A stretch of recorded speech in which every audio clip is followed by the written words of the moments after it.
जय जिनेंद्र, मैं श्रीमती सविता सिंघाई, मेरा कोड नंबर 76 है। मैं बरनगर की हूँ।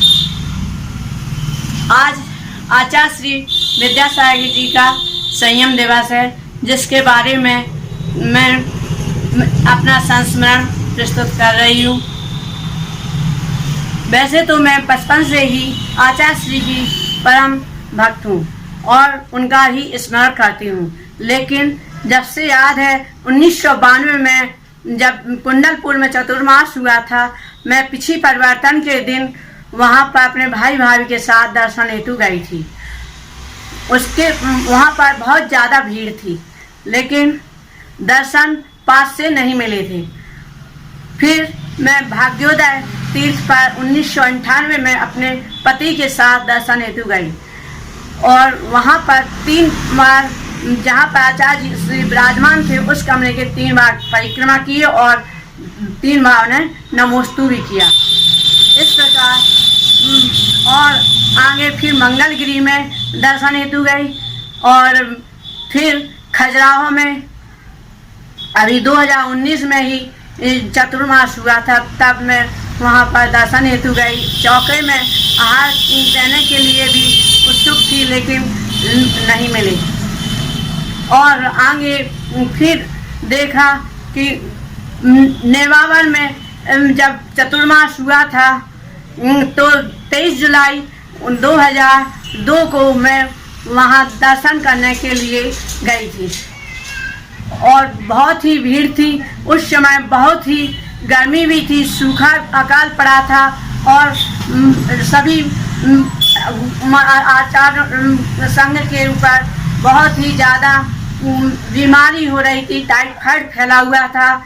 लोग बहुत ज़्यादा उत्सुक थे कि ये महामारी बीमारी से कैसे मुनियों का समाधान किया जाए, और लोग कारों से रात दिन दौड़ धूप करते थे।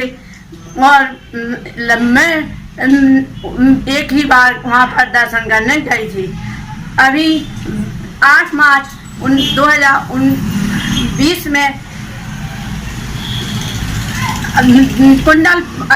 इंदौर में रविवार के दिन गई। वहाँ पर देखा कि मैं आहार दूंगी, लेकिन आहार नहीं दे पाई और 2-3 संघर्ष साधुओं को आहार दिया।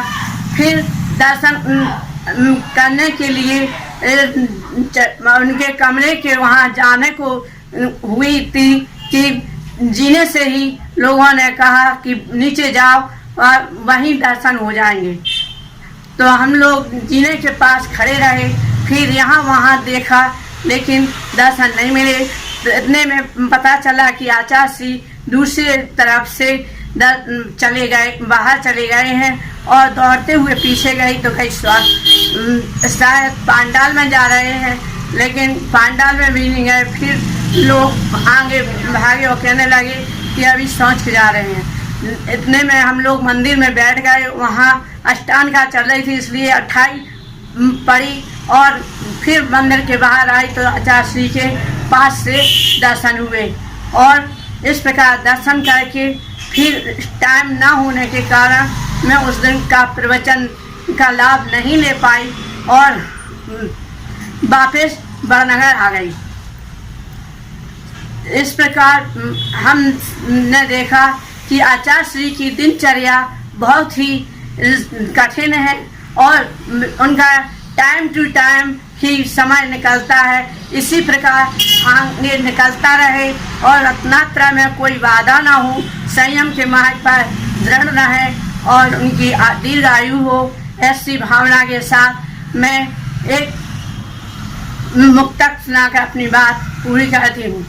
पतझड़ नहीं बसंत चाहिए, पतझड़ नहीं बसंत चाहिए, समय में व्याप्त कुरीतियों का अंत चाहिए, मगर यह होगा कैसे? इसके लिए आचार्य श्री विद्यासागर जैसा संत चाहिए। इसके लिए आचार्य श्री विद्यासागर जैसा संत चाहिए। बोलिए आचार्य श्री विद्यासागर महाराज।